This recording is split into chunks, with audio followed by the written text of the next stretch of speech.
Hello everyone, welcome to Sarvodaya classes. Sarvodaya classes में आप सभी का स्वागत है। जैसा कि आप सभी लोगों को मालूम होगा कि ट्रंप ने जो भारतीय कर्मचारी हैं, इसके अलावा और भी जो अलग अलग देशों के कर्मचारी हैं जो DEI प्रोग्राम के तहत यहाँ पर क्या है जॉब कर रहे थे या काम कर रहे थे, भले ही वो सरकारी कंपनियां हो या प्राइवेट कंपनियां हो, उन सभी को क्या है लीव पर भेज दिया है। राइट। इस वीडियो के माध्यम से हम लोग समझने का प्रयास करेंगे कि आखिरकार ये DEI होता क्या है। राइट। उसके अलावा जो यहाँ पर इनके द्वारा फैसला लिया गया है उससे कितने लोगों को क्या है यहाँ पर इफेक्ट देखने को मिल सकता है, क्या इनकी नौकरियां जा सकती हैं, या जो फैसला लिया गया है वो किस वजह से लिया गया है। ये ऑर्डर जो है जैसे इनने शपथ ग्रहण की थी उसी टाइम पर क्या है ये ऑर्डर इनका यहाँ पर इन्होंने जारी किया था, लेकिन वो क्या है रिसेंट में क्या है ये चीज़ लागू हो गई है। और कब तक के लिए लागू हुई है, इन सभी मुद्दों पर हम लोग यहाँ पर बात करेंगे। राइट। अब यहाँ पर अगर कोई इंपॉर्टेंट टॉपिक होता है तो ऑब्वियस सी बात है उसको कवर करने के लिए अगर वो दोबारा से चर्चा में आ गया है तो इसलिए वहाँ पर उससे संबंधित हमको वीडियो बनाना पड़ता है। राइट। यहाँ पर आप में से कुछ लोग कमेंट करते हैं कि ये तो पुराना आर्टिकल है या इस तरह की बात कहते हैं, तो आप थोड़ा इस चीज़ को देखिए कि दोबारा टॉपिक में है या नहीं है, उसके बाद फिर आप जो है कमेंट करिए उस चीज़ को लेकर के। ठीक है। तो आइए हम लोग अपनी चीज़ों को यहाँ पर स्टार्ट करते हैं। जैसा कि यहाँ पर आप देख सकते हैं, Trump puts all US government diversity staff on paid leave immediately. Right. तो इन्होंने किया क्या है कि जो भी वहाँ कर्मचारी काम कर रहे थे, लगभग 1.5 लाख कर्मचारियों को क्या है ट्रंप ने छुट्टी पर भेज दिया है, जैसा कि यहाँ पर आप थंबनेल में देख भी सकते हैं। राइट। यहाँ पर आगे अगर आप देखें इस चीज़ को तो DEI का मतलब होता है डाइवर्सिटी यानी विविधता, इक्विटी यानी समानता, और इंटीग्रेशन यानी समावेश। राइट। ये क्या था, इनका प्रोग्राम था, एक किसके द्वारा चलाया गया था यहाँ पर, तो पहले कब लेकर के आया गया था, किसकी लेगेसी से या कह सकते हैं कि किसके विचारों से ये चीज़ सहमत थी, उसको भी हम लोग आगे देखेंगे। तो देखिए इसकी वजह से क्या है लगभग 1 लाख भारतीयों की नौकरी पर भी क्या है खतरा मंडरा रहा है। मगर और भी लोग हैं यहाँ पर, लेकिन भारत के कॉन्टेक्स्ट में बात की जाए अगर तो भारतीय लोग भी क्या है इससे प्रभावित होने वाले हैं। और जो भी इसके थ्रू भर्तियाँ होने वाली थी उन सभी पर क्या है रोक लगा दी है। और यहाँ पर आप देख सकते हैं कि राष्ट्रपति डोनाल्ड ट्रंप ने DEI भर्तियों पर रोक लगा करके सभी DEI कर्मचारियों को, यानी कि जितने वर्कर क्या है यहाँ पर अभी तक काम कर रहे थे, उन सभी को 31 जनवरी तक पेड लीव पर क्या है भेज दिया है। यानी कि उनको जो सैलरी उनकी मिल रही थी वो मिलेगी, लेकिन फिलहाल क्या है लीव के लिए भेजा गया है, छुट्टी कर दी गई है, पेड लीव। इससे संबंधित यहाँ पर आप आर्टिकल भी देख सकते हैं कि White House order government DEI employ to be placed on leave. Right. यानी कि इनको क्या किया जाएगा यहाँ पर पेड लीव पर जो है भेज दिया जाएगा। राइट। आगे अगर हम लोग समझें यहाँ पर देखें चीज़ों को, और तो DEI के जो दफ्तर हैं, दफ्तर मतलब जो भी कार्यालय हैं, इनको भी क्या है बंद करने का आदेश दिया गया है। और इसको आगे कैसे लेके चलना है, यानी कि इसको आगे कंटिन्यू किया जाएगा या डिसमेंटल करके नए तरीके से बनाया जाएगा, या जो एलॉन मस्क के अंडर जो है DOGE, राइट, वो जो लाया गया है उसके तहत इसमें कुछ कटौती की जाएगी। उन सारी चीज़ों के बारे में फैसला जो है यहाँ पर 1 फरवरी को देखने को मिलेगा। राइट। यानी कि जो डिपार्टमेंट बनाया गया है एलॉन मस्क के अंतर्गत, उसके तहत यहाँ पर चीज़ों में छटनी भी की जा सकती है। अगर यहाँ पर देखा जाए तो जितने भी इनके फेडरल दफ्तर हैं इनसे क्या है रिपोर्ट मांगी गई है कि इस DEI प्रोग्राम में कितने लोग कहाँ से संबंधित हैं और किस किस पोर्टफोलियो में या किस किस तरीके से वहाँ पर क्या है लोग जॉब कर रहे हैं। अगर एक आंकड़े के मुताबिक देखा जाए तो करीब क्या है 32 लाख फेडरल कर्मचारी हैं, और इनमें से 8 लाख कर्मचारी क्या हैं DEI प्रोग्राम के तहत काम करते हैं। राइट। यानी कि 32 लाख में से 8 लाख ऐसे हैं जो इस प्रोग्राम के थ्रू क्या है रिक्रूट किए गए हैं, और इन 8 लाख में से 1 लाख क्या है भारतीय भी हैं।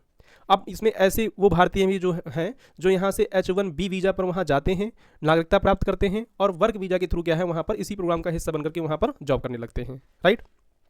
आगे हम लोग देखें तो देखिए यहाँ पर क्या है Trump order closure of government DEI office and hiring freeze, यानी कि इससे जो भी और रिक्रूटमेंट की जा रही थी उनको फिलहाल के लिए रोक दिया गया है। और ये क्या है ऑर्डर पास भी हो चुका है, और अब जब मैं ये लेक्चर बना भी रहा हूँ तब तक ये क्या है लागू भी किया जा चुका है। राइट। आगे अगर हम लोग देखें इसमें तो ये किस वजह से लाया गया था और इसका बंद करने के पीछे कारण क्या है उसको भी समझते हैं। देखिए 1960 में क्या है कि रोजगार, शिक्षा और अन्य क्षेत्रों में USA का ऐसा मानना था कि इस प्रोग्राम से हम लोगों को एक समानता प्रोवाइड कराएंगे, यानी कि जो माइनॉरिटी कम्युनिटी है उनको भी क्या है यहाँ पर मौका दिया जा सके। और ये जो है ये उनके विचारों से प्रेरित था, जैसे यहाँ पर जॉन F कैनेडी और मार्टिन लूथर किंग, इनके आदर्शों को ध्यान में रखते हुए कि इनने जो एग्जाम्पल सेट की उसके आधार को ध्यान में रखते हुए क्या है इस प्रोग्राम को लाया गया था। इस प्रोग्राम के तहत जो है जो धार्मिक आधार पर या नस्ल के आधार पर यानी रेस के आधार पर जो रोजगार देते हैं ये, इसमें महिलाओं, दिव्यांगों, थर्ड जेंडर को भी क्या है इससे जॉब मिलती हैं। राइट। और इसका मतलब सीधा सा ये होता है कि यहाँ पर एक निश्चित कोटा होता है, सरकारी विभागों में एक निश्चित कोटा होता है जिसके आधार पर इन लोगों को क्या है यहाँ पर नौकरी दी जाती है। अमेरिका में अगर आप DEI प्रोग्राम को कंपेयर करें तो काफ़ी हद तक ये जो भारत में आरक्षण का सिस्टम लागू है कि अलग अलग जो जातियाँ हैं उसके आधार पर यहाँ पर क्या है जो आरक्षण मिलता है, उसी आधार पर कह सकते हैं कि यहाँ पर भी क्या है, ये कोटा सिस्टम जैसा है कि DEI प्रोग्राम को भारत में लागू आरक्षण के जैसा कह सकते हैं। बस फर्क इतना है कि जैसे भारत में जो गवर्नमेंट वैकेंसीज होती हैं उनमें यहाँ ये चीज़ ज़्यादा देखने को मिलती है। USA में क्या है कि ये प्राइवेट सेक्टर में भी और गवर्नमेंट सेक्टर में भी दोनों में लागू है, यानी कि प्राइवेट सेक्टर में भी क्या है जॉब देना इनको अनिवार्य कर दिया गया है, राइट। और जब से ये जो सभी कंपनियां हैं जैसे मेटा हो गई, बोइंग हो गई, अमेजन है, वॉलमार्ट है, इन सब ने क्या किया है कि सरकार का रुख देते हुए, आपको मालूम है कि आगे 4 साल तक यहाँ पर डोनाल्ड ट्रंप भी क्या है रूल करने वाले हैं, तो इसको देखते हुए क्या किया गया है कि इन सभी कंपनियों ने भी क्या किया है कि DEI प्रोग्राम को बंद करने का ऐलान कर दिया है कि अब इसके जरिए क्या है वैकेंसीज यहाँ पर नहीं भरी जाएंगी, राइट। तो इससे होगा क्या कि जो बाहर के लोग यहाँ आ रहे हैं तो वो वहाँ पर नौकरी अब नहीं पा सकेंगे, राइट। यहाँ पर इससे संबंधित आप एक BBC का आर्टिकल देख सकते हैं। और US government worker told to report DEI effort और फेस कॉन्सिक्वेंसेस, राइट, कि जो इनकी रिपोर्ट है DEI कर्मचारियों की, उस रिपोर्ट को US डिपार्टमेंट को आपको भेजना है गवर्नमेंट को कि कितने वर्कर हैं, राइट। अगर आप नहीं भेजते हैं तो उसकी आपको क्या है यहाँ पर भुगतान भी करना पड़ेगा उन चीज़ों के लिए, राइट। आपको यहाँ पर कई सारी समस्याओं को भी देखना पड़ सकता है, राइट। आगे देखा जाए अगर तो ट्रंप का कहना यह है कि DEI खत्म करने को मेरिट के आधार पर नौकरी और शिक्षा में आरक्षण की बात कहते हैं। इनका कहना यह है कि ये कोटा नहीं होना चाहिए कि अगर आप बाहर से आ रहे हैं, महिला हैं, ट्रांसजेंडर हैं या और किसी विशेष चीज़ की वजह से आपको यहाँ नौकरी नहीं मिलेगी। आपको नौकरी मिलेगी किस बेस पर? मेरिट के आधार पर, कि अगर आपका मेरिट, आप में स्किल है, क्वालिटी है, तो आप जो है यहाँ पर नौकरी पा सकते हैं। अमेरिका की टोटल जो 35 करोड़ आबादी में से करीब 20 करोड़ आबादी ऐसी है जो व्हाइट पीपल हैं, यानी कि US के क्या है नेटिजन हैं। श्वेत आबादी जिसको व्हाइट पीपल बोलते हैं, ये क्या है ट्रंप का कोर वोट बैंक है, राइट। और इसके पीछे कारण क्या है जो ये ट्रंप के द्वारा ये लागू किया गया है, उसका रीजन मैं आपको यहाँ बता रहा हूँ कि किस वजह से ऐसा किया गया है। ये जितने भी 20 करोड़ लोग हैं जो व्हाइट पीपल हैं, ये इस DEI का विरोध करते हैं। अब ऑब्वियस सी बात है, जो वहाँ के लोकल नेटिजन हैं उनको छोड़ करके अगर इनको कोटा मिल रहा है, जो व्यक्ति बाहर से जा रहा है, तो इस प्रोग्राम का क्या है वो लोग विरोध करते हैं वहाँ। तो सरकारी और प्राइवेट सेक्टर में 12 करोड़ जो व्हाइट पीपल हैं, इतनी आबादी उनकी क्या है काम करती है, प्राइवेट फेडरल में हो या स्टेट में हो।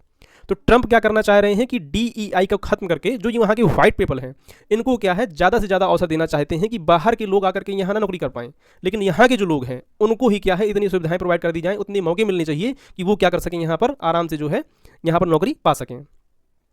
अब यहाँ तक चीज़ें लागू हो गई हैं कि अगर आप US विजिट करना चाहते हैं ट्रैवल वीज़ा पर, जैसे मान लीजिए आपका कोई परिवार का भाई बहन या कोई रिश्तेदार वहाँ रहता है और आप सोचते हैं कि हम वहाँ जाएं और रह करके महीना, हफ्ता, 2 हफ्ता वहाँ रह करके वहाँ घूम घाम के जो है आएँ, तो अभी तक क्या था कि आपको रिटर्न टिकट के लिए ज़रूरत नहीं होती थी कि आप जा करके वहाँ प्रॉपर रुक सकते थे, रुकने के बाद फिर आप यहाँ से रिटर्न टिकट लिख देते थे, उसके बाद जो है आप यहाँ पर लौट पाते थे। लेकिन अब क्या किया गया है कि अगर आपके पास रिटर्न टिकट जिस टाइम पर आप वहाँ एंट्री करते हैं, अगर उसको डेट का टिकट आपके पास नहीं है, तो मे बी आपको वहाँ पर काफ़ी सारी समस्याएं देखने को मिल सकती हैं। ऐसा मैं किस आधार पर कह रहा हूँ, तो यहाँ पर आप देख सकते हैं कि Indian parents denied entry in US एमिड Donald Trump immigration crackdown over missing return ticket. ये क्या है, ये सारे उन इफेक्ट्स में भी शामिल है कि USA किस लेवल पर जो है यहाँ पर जो छटनी करने में लगा हुआ है, राइट। यानी कि अगर हम इस चीज़ को इस आधार पर भी समझ सकते हैं कि डोनाल्ड ट्रंप ने जैसे ही अपना पदभार संभाला है, पदभार को संभालने के तुरंत बाद से जो है ये एक एक करके चीज़ों को साफ करने में लगे हुए हैं। और जो वाकई इनका कहना है कि मेक अमेरिका ग्रेट अगेन, जिस एजेंडा के साथ ये काम कर रहे हैं, तो उससे ऐसा प्रतीत भी होता है कि आने वाले टाइम पर जो है ये वाकई वहाँ पर पहुँचने वाले हैं, राइट। तो यहाँ पर लेकिन जो इस तरह का कदम इनके द्वारा उठाया जा रहा है, अब भले ही देखिए आपके सामने जब मैंने दोनों पक्ष रखे तो आपका कहना ये भी होगा कि कोटा सिस्टम यहाँ क्यों देना चाहिए, मेरिट के आधार पर करना चाहिए, बात तो बिल्कुल सही कही जा रही है। इस पूरी चीज़ को लेकर के आप क्या सोचते हैं, आपका क्या मानना है कि जो बाहर से लोग आ रहे हैं, जो यहाँ पर नौकरी करना चाह रहे हैं, जिनमें महिलाएं, ट्रांसजेंडर या जो ऐसे दिव्यांग लोग हैं, उनको यहाँ पर जो कोटा मिलता है वो चीज़ सही है? ये जो ट्रंप ने जो ये फैसला दिया है, ट्रंप ने जो ये एग्जीक्यूटिव ऑर्डर लेके आए हैं, इससे जो लोग प्रभावित होने वाले हैं, उस चीज़ को लेकर के आप अपनी विचारधारा यहाँ पर क्या रखते हैं, ये चीज़ आप जरूर कमेंट सेक्शन में रखिएगा, ठीक है। साथ ही साथ मैं पहले भी आपसे कह चुका हूँ, अब भी कह रहा हूँ कि कहीं भी आप कुछ भी कमेंट करते हैं तो अपनी मर्यादा बनाए रखे करें, अपने विचार रखिए, ठीक है। किसी से अगर आपकी विचारधारा मैच नहीं करती है तो इसका मतलब ये नहीं है कि आप कुछ भी लिखें, अपनी भाषा की मर्यादा बनाए रखिएगा। आई होप कि अगर आप मेरी बात को समझ पाए होंगे तो मैं इतना ही आपसे कहना चाहूँगा। ये वीडियो का क्या था, अंत था। Thank you for watching. जय हिंद, जय भारत।